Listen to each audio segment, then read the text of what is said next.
Vrtlarenje, koliko god bilo opuštajuće i dobro za nas, svakako iziskuje dosta vremena i pažnje.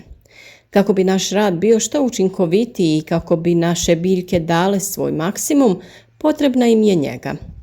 Moramo odraditi određene korake u održavanju, prihranjivanju i, što je najbitnije, opskrbiti ih sa dovoljno vode.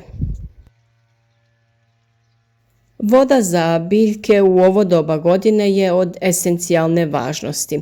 Samim tim, ovisno o veličini vašeg vrta, potrebno je određeno vrijeme kako bi se sve biljke adekvatno zalile. Ukoliko to radite nosajući kante od mjesta gdje držite vodu pa do svake biljke, onda iziskuje i određenu snagu i izdržljivost. Najbolja mjera uštede vremena koju povrtlari mogu poduzeti jeste malčiranje, koje vrijedi kako za povrtne kulture, tako i za cvjetnjake, ali i voćnjake. Malčirani vrtovi su zdraviji, otporniji na sušu, eroziju tla, smanjuju rast korova, ali i prisutnost nekih štetnika. Svaki dan vam donosimo novi koristan video u koji ulažemo mnogo pažnje i truda, pa ukoliko vam se sviđa naš rad, ostavite like i javite nam se u komentarima, podijelite s nama vaša iskustva ili pitajte ukoliko vas nešto zanima. Postoje dvije osnovne vrste malča, organski i anorganski. Organski malč uključuje nekadašnji živi materijal kao što je lišće, slama, otkošena trava, kompost, komadići drveta, usitnjena kora piljevina, borove iglice, pa čak i papir. Anorganski malč odnosi se na šljunak, kamenje, foliju u boji i geotekstil.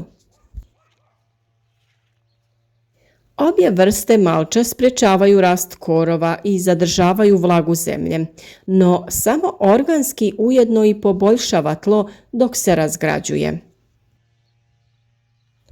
Anorganski malč ne razgrađuje se i ne obogaćuje tlo, ali pod određenim okolnostima dobar je izbor. Primjerice, folija u boji upija toplinu i zadržava preko noći, što odgovara paradajzu i patliđanu. Ukoliko se koristi anorganski malč, većinom se koristi i navodnjavanje kap po kap. Ispod folije postavljaju se crijeva za navodnjavanje, pri tome se instalira i neka bačva u kojoj se drži voda i po potrebi se navodnjavaju biljke. Na taj način u tu bačvu možete umiješati i različita hranjiva i tako prihraniti vaše biljke. Manja je praksa da se takvo navodnjavanje postavlja ispod organskog malča, ali i to se može uraditi. Postoje dva pravila kod upotrebe organskog malča. Prvo, koristite ga na zemlji s koje je već uklonjen korov. Naravno, prije nego postavite malč, potrebno je sav korov isplijeviti ili ukloniti, te možete lagano tlo razrahliti ili prekopati sa nekim alatom. Drugo pravilo je da postavite dovoljno debeli sloj kako bi spriječili rast novog korova. Sloj od 10 do 15 cm je idealan, ali će i 5 do 8 cm malča biti dovoljno, posebno u sjenovitim predjelima gdje korov ne buja toliko koliko na suncu. U slučaju da znate kako je vrt pun sjemenki korova, upotrijebite tehniku duplog malčiranja, te oko povrća prvo postavite novine, a nakon toga organski malč. Pojednostavljeno rečeno, malčiranje je pokrivanje tla raznim organskim tvarima kojemu je cilj održavanje optimalnih uslova za rast biljaka te sprječavanje, odnosno usporavanje rasta korova, a naravno tu je i zadržavanje vlage. Malčiranje je vrlo jednostavan i koristan proces, a njegove prednosti su višestruke. Prva grupa prednosti malčiranja vezana je upravo uz tu borbu protiv korova. Zapravo je ovo najjednostavniji i najbrži način borbe protiv korova i to zbog nekoliko razloga. Kao prvo, malčiranje sprečava korove da rastu, dok sve druge metode poput kopanja uklanjaju korove, ali isto tako stvaraju uslove novoj generaciji korova da još brže, lakše i jače rastu. Na ovaj se način gotovo u potpunosti mogu ukloniti korovi poput kupina, preslice, slaka ili bambusa, i to u vrijeme dok vaša vegetacija raste bez problema. Za ovaj način rada u vrtu potrebno je puno manje rada i vremena.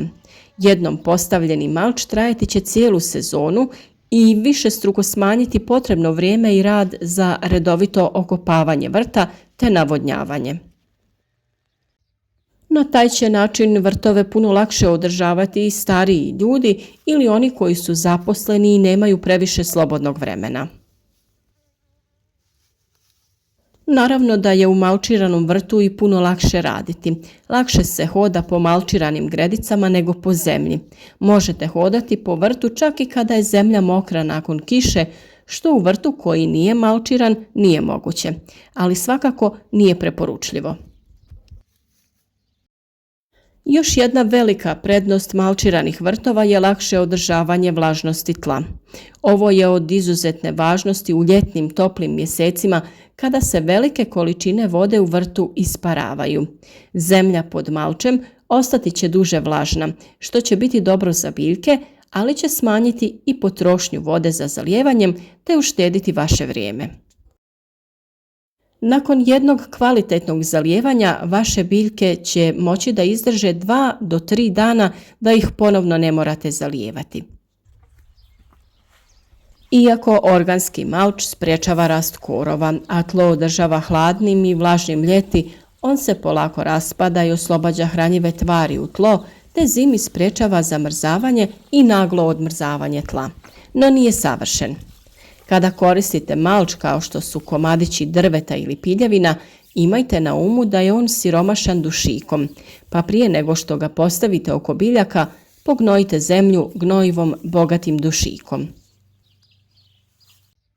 Također, vlažni organski malč koji je prislonjen na stabljike povrća može uzrokovati trulež i gljivice, zato ga nemojte potpuno prisloniti na stabljiku. Vlažni malč može privući i glodavce koji će se u njemu gnjezditi, pa ga redovito pregledavajte. U slučaju čestih padalina, u malč će se sakriti i puževi. Tada ga maknite i prosušite prije vraćanja. Naravno, vrlo je važno da procijenite da li je vaše tlo pogodno za malčiranje ako nema ovakve vrste štetnika, te da li je dovoljno vodopropusno, jer ukoliko je to tlo u nekoj dolini gdje se puno zadržava voda, zaista neće biti potrebe za velikim slojem malča. Malč od lišća je dobar izbor, ali pripazite na lišće oraha i hrasta koje sadrži otrovne supstance ili list platane i sličnog drveća, jer je debelo i teško se razgrađuje. Svakako ga usitnite i pomiješajte sa kakvim drugim organskim malčem. Primjerice, preko njega prijeđite kosilicom i tako ga usitnite. Malčiranje kartonom i novinama je prilično efikasno. Komadići drveta i piljevina dekorativno izgledaju u cvjetnjacima. Umjesto da ga kupujete u trgovinama po visokoj cijeni, posjetite kakvu pilanu u svojoj blizini ili neko komunalno poduzeće koje će vam po niskoj cijeni ustupiti malč. Otkos trave može biti odličan malč koji će razgradnjom osloboditi dušik i hraniti zemlju, no prije nego što ga postavite u vrt među povrće, pustite ga da se prosuši jer će inače trunuti. Također, ako je pokošena trava već otišla u sjeme, imajte na umu da ćete ubrzo u vrtu imati travnjak, tako da je važno da ne koristite travu koja je osjemenjena. Imate li puno komposta, možete ga također koristiti kao malč, no imajte na umu da će on brzo da se osuši i na taj način izgubiti svoja hranjiva svojstva. Kompost radije ostavite za svaku biljku posebno, tako što ćete ga posuti oko same biljke, a na njega staviti organski malč. Tako će kompost ostati vlažan i biološki aktivan, što će osigurati maksimalnu korist za vaše biljke. Slama i sjeno se u našim krajevima najčešće koriste za malčiranje, no pripazite na sjeme koje može sadržavati pa u slučaju da vam u vrtu krene rasti pšenica, odmah ju iščupajte i ostavite sa strane da se osuši. Geotekstil i plastična folija mogu učiniti čuda u vašem vrtu.